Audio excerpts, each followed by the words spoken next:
Madame la Présidente, Monsieur le Président d'honneur, Mesdames, Messieurs, mes chers confrères, présents et visionneurs zoomeurs, Mesdames et Messieurs les organisateurs, je vous remercie pour votre aimable invitation et je profite de cette tribune pour souhaiter à tous une excellente santé et une année plus facile que la précédente.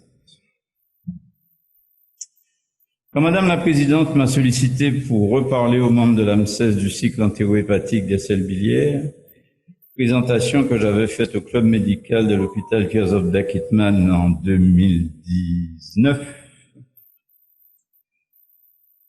je me suis demandé si cette demande correspondait au fait que personne n'avait absolument rien compris à ce que j'avais dit, ou alors si c'est parce que le sujet avait plu, et c'est cette option que j'ai décidé de retenir.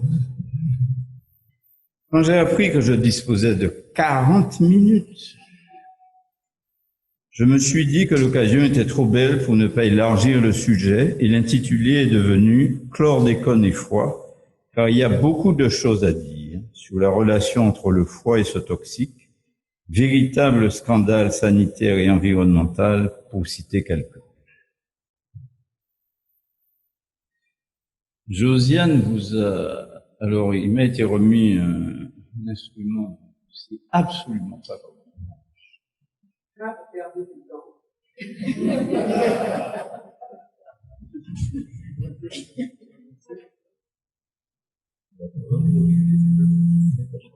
Et attendez, on a du temps.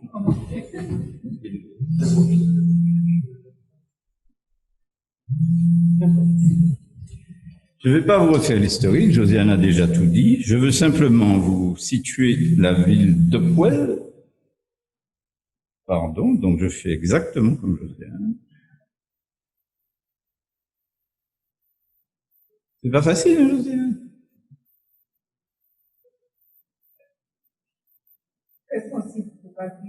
Tu as raison. C'était là. Vous situez la ville de Poel où l'histoire a commencé, donc c'est sur la côte est des États-Unis, en Virginie, à 3-4 d'encablure de Fort-de-France.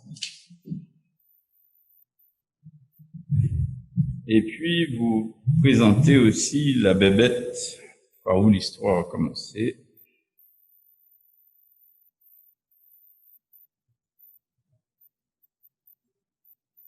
Oh, il y a un problème.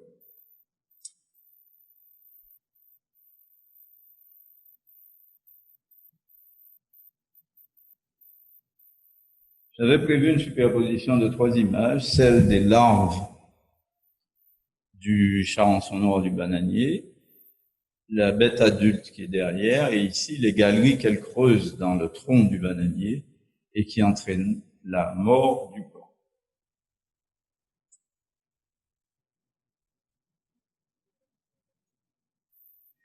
Pour ce qui est du Kepon syndrome, qui vous a déjà été présenté par Josiane, il s'agit de ce qui a été décrit à Poel en 1975 chez les 133 ouvriers de l'usine Kepon, qui ont présenté des troubles neurologiques chez 76 d'entre eux, je ne m'y attardrai pas, des modifications du spermogramme, des fausses couches, une prématurité, une stéatose hépatique, chez 32 d'entre eux avec 12 biopsies. Et on sait que l'apparition et l'intensité des troubles cliniques sont corrélées avec les concentrations plasmatiques de chlordécone, avec un seuil à 1 mg, qu'elles sont réversibles pour certaines d'entre elles en 5 à 7 ans, et de nombreuses publications ont été faites sur ce sujet. Pour ce qui est de l'exposition chronique, on n'est plus du tout dans le même schéma. Je vais vous présenter successivement les données chez l'animal et chez l'homme, le cycle entérohépatique d'Essel-Bilière et terminer avec la stéatose hépatique. Je ne vais pas vous faire le métabolisme du chlordécone, qui a déjà été présenté par Josiane. Je vais vous parler de la distribution du chlordécone, mais elle l'a déjà fait aussi. Les études qui ont été faites par à Hopewell ont montré que c'est dans le foie qu'il y avait la plus forte concentration, qu'elle atteignait, pour ce qui est du rapport entre le taux sanguin et le taux hépatique, un rapport de 15, loin devant les tissus gras 2 fois moins important, et ensuite venait le muscle et la bile vésiculaire. Alors j'avais prévu de vous faire une animation, je ne sais pas pourquoi elle ne marche pas.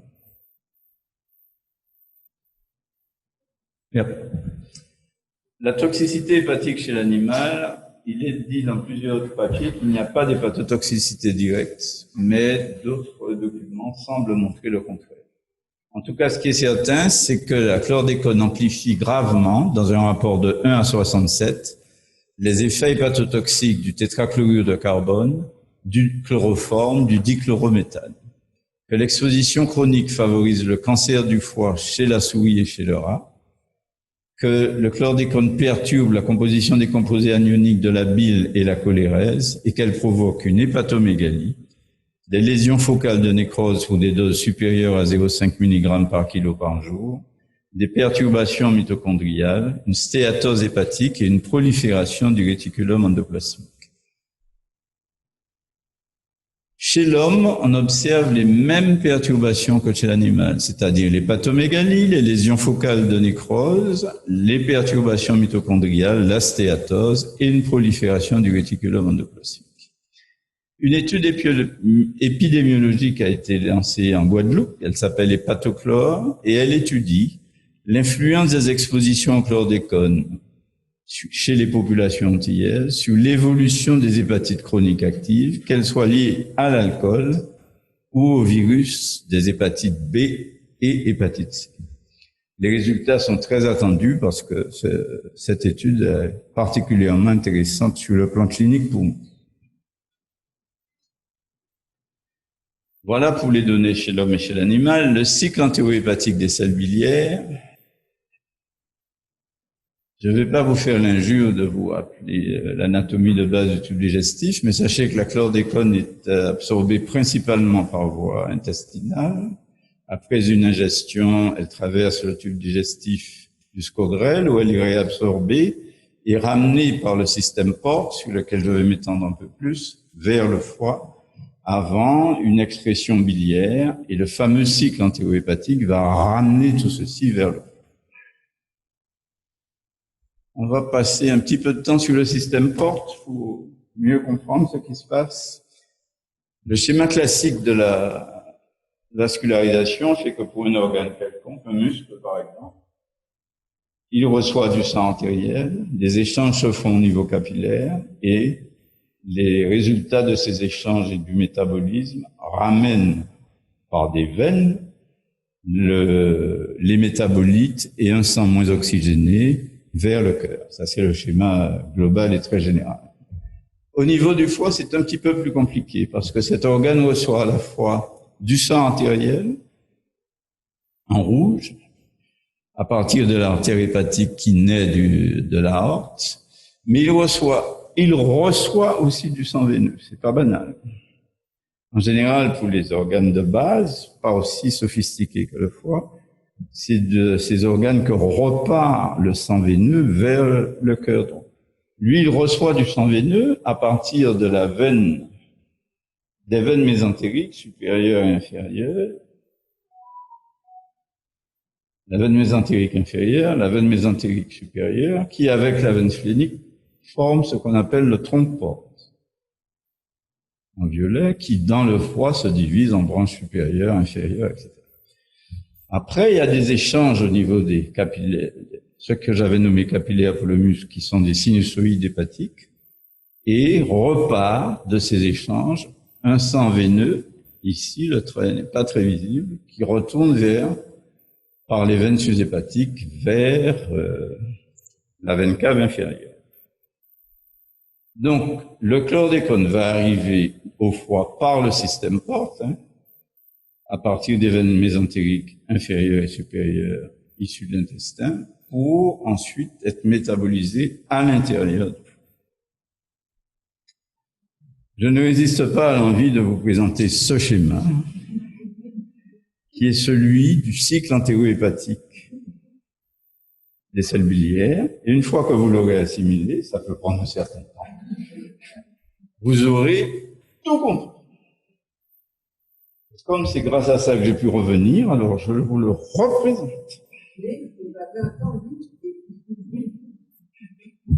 Donc, ça c'est juste pour rire.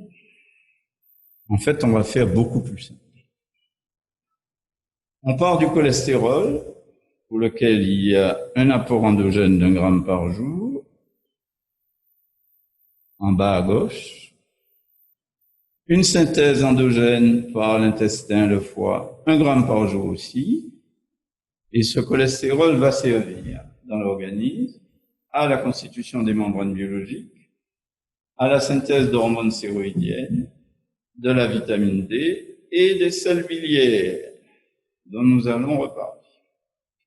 Ensuite, ce cholestérol est éliminé dans les selles sous forme de coprostérol et de sels biliaires aussi, qui est tout en bas. Alors, la bile. Le foie sécrète 1 litre de bile par jour. Elle est stockée puis concentrée dans la vésicule biliaire. Au cours du repas, la muqueuse duodénale sécrète la cholécystokinine. Celle-ci contribue à la contraction de la vésicule, à l'ouverture du sphincter d'Oddi et au largage de la bile dans l'intestin pour émulsifier les graisses. Le cholestérol est à l'origine des acides biliaires. Les 2 acides biliaires essentiels sont l'acide cholique et l'acide kénodésoxycholique. L'acide kénodésoxycholique a fait une brève carrière dans le traitement de la lithiase vésiculaire cholestérolique, puisqu'au lieu de supprimer l'usine à calcul, on les dissolvait, et puis 18 mois après, ils revenaient. Les calculs biliaires ont toujours eu de la chance. Au début du XXe siècle, le chirurgien n'enlevait pas la vésicule, il ouvrait, il enlevait le calcul, il reformait les calculs pour refaire. Après, avec l'acide kénodésoxycholique, la carrière est arrêtée, au coup, les calculs, pas tous ceux qui étaient purement cholestéroliques, étaient dissous et se reformaient entre 6 et 18 mois après. Donc, pour revenir aux acides biliaires essentiels, ils sont ensuite conjugués à la taurine et à la glycine pour donner des sels biliaires, le glycocolate par conjugaison à la glycine et le taurocolate par conjugaison à la taurine. Ils sont ensuite excrétés dans les canalicules biliaires, envoyés dans le duodénum et entrent dans l'intestin. Au-delà d'une certaine concentration, les sels biliaires se transforment en micelles, c'est-à-dire des agrégats de sels biliaires qui gardent en solution des substances liposolubles et emprisonnent dans ces micelles le cholestérol, les phospholipides, mais aussi la chlordécone. Les sels biliaires sont ensuite déconjugués dans l'intestin, réabsorbés dans l'intestin terminal selon un mécanisme actif. Ils retournent donc au foie et réalisent ainsi le cycle entérohépatique. Partie du foie, larguée dans la bile dans l'intestin, réabsorbée par un mécanisme actif et retour au foie. Ce cycle se répète 6 à 8 fois par jour et le pool des sels biliaires est de 3 à 4 grammes. Voilà le cycle entérohépatique ici schématisé. À partir du foie, ici, largage par les canaux biliaires dans l'intestin, au niveau du duodénum, diffusion, facilitation du transport et réabsorption par un mécanisme actif des acides biliaires conjugués et des acides biliaires simples par le sang portal, le système dont je vous ai parlé tout à l'heure, qui les ramène vers le foie. Voilà le cycle. Alors, le cycle entérohépatique des sels biliaires, c'est une bonne chose. Je vous ai dit que les micelles emprisonnaient le chlordécone, donc elles entraient dans le cycle. Quelle est la relation et pourquoi le chlordécone est réabsorbé par ce mécanisme au niveau du foie? Il faut savoir que le chlordécone est peu soluble dans l'eau, mais très fortement hygroscopique, que c'est une substance très lipophile, avec une forte affinité, une capacité de rétention pour les sols organiques, une affinité élevée pour les composés hydrophobes, une faible volatilité, une faible solubilité dans l'eau. Josiane vous l'a déjà dit. Il est transporté par les sels biliaires et par l'albumine, Les micelles qui l'enveloppent sont réabsorbées dans l'intestin terminal, remises dans le circuit hépatique et restockées dans le foie. Et à partir de là, ça peut durer longtemps parce que la partie qui échappe au cycle et qui est éliminée dans les selles représente moins de 10% de la quantité qui était dans l'intestin. Je vais vous parler de deux articles, un de Cohn et collaborateurs en 1978 qui a essayé de traiter la toxication par le képone avec le cholestéramine ou questron. Cet article a été publié dans le New England en 1978. Il concernait 22 ouvriers intoxiqués par le képone. Les lésions étaient liées à la concentration tissulaire et à l'élimination fécale. La concentration biliaire était de 10 à 20 fois supérieure à celle des selles. Le questron multipliait par 7 l'élimination fécale. On verra pourquoi tout à l'heure. Et la demi-vie, après 5 mois de traitement dans le sang, était passée de 165 plus ou moins 27 à 80 plus ou moins 4 jours, c'est-à-dire la moitié.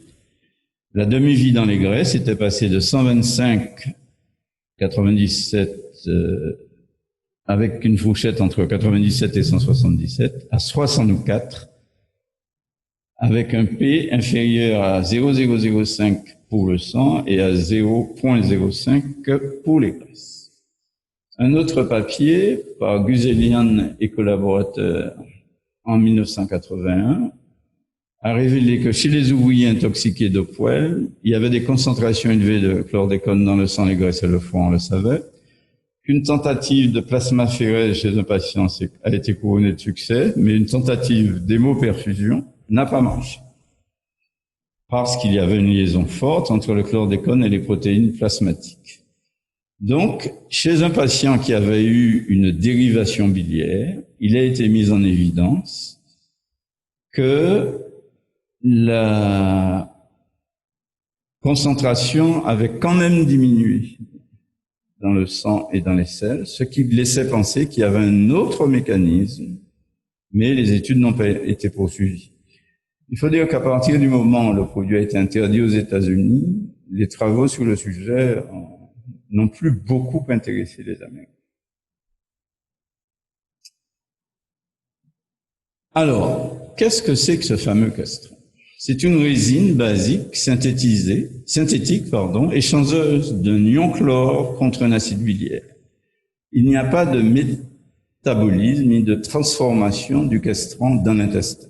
Il arrive tel quel apporté par voie orale, il ressort tel quel dans les selles, mais entre-temps, il a eu le temps d'emprisonner quelques molécules. Il a une forte affinité pour les acides biliaires, dont il augmente l'élimination fécale. Il inhibe la réabsorption intestinale et il n'a pas de métabolisme intestinal, comme je vous l'ai dit. Il a été inventé pour traiter les hypercholestérolémies essentielles.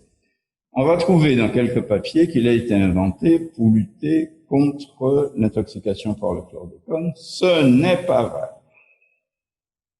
Il existait déjà pour traiter les hypercholestérolémies essentielles du type 2 de Fredrickson, si le régime n'était pas suffisant et s'il y avait d'autres facteurs de risque. Il a été aussi utilisé dans la prévention primaire de ces mêmes hypercholestérolémies. On l'a prescrit aussi dans le prurit des cholestases par obstacle biliaire. Mais il faut savoir que si il y a un obstacle biliaire, il n'y a pas de cycle entérohépatique. Et le peu de sel biliaire qui circule, il est absorbé par le questron. Donc, c'est un peu hérésie de donner dans les obstacles. Ils ont marqué dans les obstacles incomplets. C'est un moyen de lutter contre le fluide dans les obstacles incomplets qui ne sont pas importants. Mais quand l'obstacle est complexe et important, ça ne sert plus à rien. Il est donné aussi dans les diarrhées des résections idéales, en particulier dans la maladie de Crohn, puisque c'est une diarrhée par irritation par les selles biliaires, et les absorber est une très bonne chose. Il y a des contre-indications absolues, c'est l'insuffisance hépatique et l'obstruction complète des voies biliaires. Donc, il est donné dans le fluide des cholestases, mais il est contre-indiqué dans les obstructions complètes. Il est contre-indiqué dans les hypersensibilités à l'un des composants et dans la phénylcétonurie. Et il existe une contre-indication relative que je peux pas lire.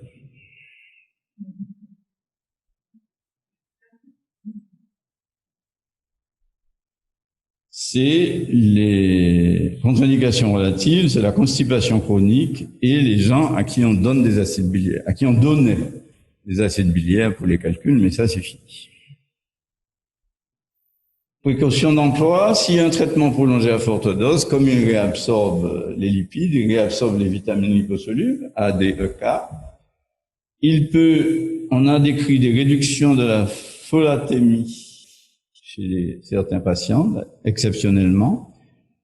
Il faut se méfier de l'acidose hyperchlorémique qu'il peut provoquer chez l'enfant ou chez l'insuffisance rénale. Dans les effets indésirables, on a parlé de constipation, de douleurs abdominales, de douleurs épigastriques, de diarrhée, de vomissements. Et il y a un papier qui n'a jamais été reproduit ni démontré par ailleurs, de cancer digestif, mais c'est un papier extrêmement vague. Les interactions médicamenteuses, c'est pas anodin puisqu'ils participent au métabolisme de bien des médicaments dans le foie. La liste est là. Les acides biliaires, les anticoagulants, les digitaliques, les hormones thyroïdiennes, les contraceptifs, l'opothérapie, quelle qu'elle soit, les tétracyclines et la pénigée, la spironolactone, le propanolone, le phénobarbital, la phénylbutazone qui est de moins en moins prescrite, et puis plus récemment l'Arava, un traitement des polyarthrites rhumateuses. Dans un papier très intéressant du BMC Complementary Medicine Therapy, BMC, je pense que c'est Boston Medical Center, il a été rapporté une activité protective pour le foie du kudzu, des lianes de kudzu sur l'hépatotoxicité induite par des produits chimiques. Alors, kudzu, c'est qui? Malheureusement, puisque vous n'avez pas l'animation, kudzu, c'est une liane qui envahit les forêts. Et la première image montrait une forêt avec des lianes qui avaient complètement étouffé les arbres, et les Américains perdent entre 100 millions et 500 millions de dollars par an par destruction des arbres dans l'industrie forestière. J'avais un gros plan sur la feuille, donc il faut essayer de la deviner dans la partie supérieure. Et j'ai l'impression que cette liane existe chez nous. Et la propriété de cette liane est de traiter les lésions hépatiques et de chasser les radicaux libres et de booster le système antioxydant endogène. C'est quelque chose qui mériterait sûrement d'être développé au niveau de la recherche probablement. Le dernier point, c'est la stéatose hépatique, et je pense que je suis à la 39e. Non, ça. Mais c'est très bien, on va gagner en question. C'est quoi la stéatose hépatique? C'est l'accumulation micro- ou macrovésiculaire de triglycérides qui prennent au moins 5% des hépatocytes. Aux États-Unis et en France, c'est entre 10 et 35% de la population. C'est pas rien. Et c'est devenu la première cause de transplantation hépatique en France, dépassant l'hépatite C de jadis. On a parlé de la LASH dans le temps, alcoolique stéatohépatitis, puis de la NASH en 1980, la non-alcoolique stéatohépatitis, ensuite de la CASH, cancer, chimiothérapie associated stéatohépatitis, on est en 2011, et le dernier né s'appelle la TASH, toxic associated steatohepatitis, et toxic associated fatty liver disease. Donc c'est la même chose. C'est une maladie généralement asymptomatique ou qui se manifeste par une gêne, voire une douleur de l'hypocondre droit, parfois une hépatomégalie sensible. Sur le plan biologique, les enzymes hépatiques sont peu modifiées. Il y a soit rien du tout, soit une élévation modérée des alates, dissociée des azates qui sont souvent normales, et phosphatase alcaline et gamma-GT peuvent aussi être élevés. On peut retrouver, mais c'est pas obligatoire, une augmentation des triglycérides et des signes d'alcoolisme quand l'étiologie est en rapport avec l'alcoolisme. Voilà quelques éléments de la stéatose hépatique. Il y a 4 à 5 000 ans, dans des gravures grecques anciennes, on montrait déjà le gavage des oies. Ici, ce sont les gentilles bêtes qui ont contribué à nos menus des réveillons. Ici, c'est le gaveur des oies. Et ici, c'est un monsieur que j'ai rencontré à Boston et qui illustre depuis des années mes topos sur la stéatose, mais il ne le sait pas.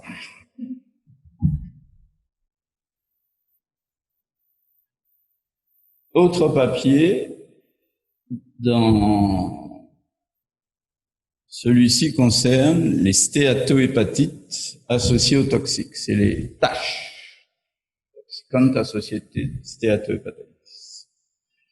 Il y a une longue liste de produits à l'origine de lésions hépatiques. Et quand on va chercher dans la stéatose, ici, dans cette liste-là, il y a le chlordécone. Alors, je vous avais fait un superbe effet où il y avait la longue liste absolument illisible, une loupe qui apparaissait, et le chlordécone derrière, et c'est foutu. Chez les ouvriers de Hopewell, il y a eu 32 cas, comme je vous l'ai dit. 12 patients ont été biopsiés. Ces biopsies ont montré une stéatose modérée, une inflammation portale, une fibrose chez certains, avec clarification des noyaux et accumulation de lipofuscine. Les bilans hépatifs étaient tout à fait normaux. On les a répétés, ils étaient toujours normaux. Et ce signe est assez fréquent dans les stéatohépatiques d'origine toxique.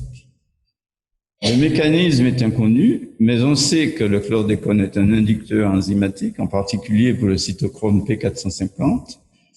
On sait qu'il active les récepteurs nucléaires et qu'il perturbe l'homéostasie du cholestérol et le métabolisme des lipoprotéines. Au scanner, la stéatose se manifeste par une immense plage hypodense dans ce schéma, mais parfois ça peut être des lésions diffuses et disséminées qui peuvent poser des problèmes de diagnostic avec des lésions malignes. Donc la densité normale du foie, pardon, je vous remercie trop vite.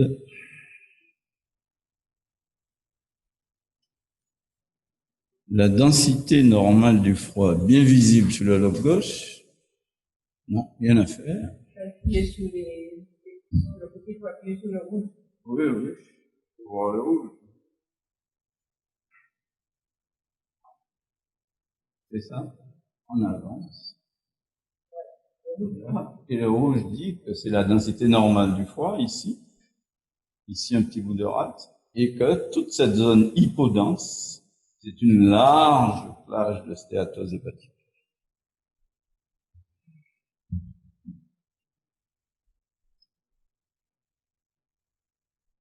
Alors, il y avait aussi une série de 4 images superposées sur le plan histologique de foie normal, de stéatose microvésiculaire, de stéatose macrovésiculaire, mais vous n'aurez droit qu'à la dernière, et c'est pas plus mal, parce qu'elle vous montre ici les larges des vacuoles de taille inégale. Il y a des petites, il y a des plus grosses. Ça, c'est la stéatose dans le foie, avec les hépatocytes normaux ici.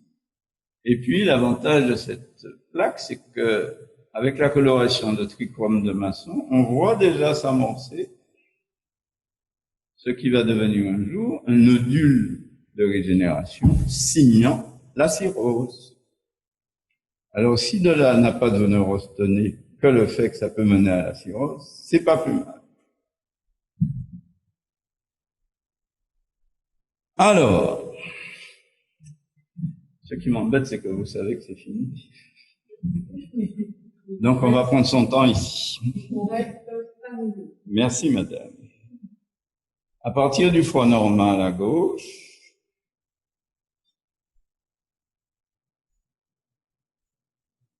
décidément, l'axe sous l'effet de xénobiotiques et le chlordécone en est un, peut apparaître une stéatose. C'est la deuxième image du foie. Sous l'effet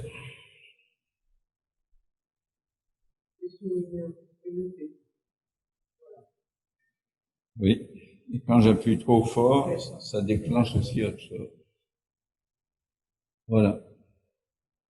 Concentration de graisse, anomalie mitochondriale, du réticulum endoplasmique, 20 à 30%, nous amène à la non-alcoolique fatty liver. Ce schéma est un schéma général, mais pour la tâche, c'est la même évolution. Normal, tâche, fatty liver. D'autres facteurs interviennent, alimentaires, génétiques et autres, jusqu'à la maladie elle-même, la NASH, la stéatohépatite, qui peut mener directement à l'hépatocarcinome, ou alors en passant par l'étape cirrhose pour arriver à l'hépatocarcinome. Sans compter qu'il y a encore une voie. Les xénobiotiques agissent aussi sur la croissance cellulaire et accélèrent le mécanisme.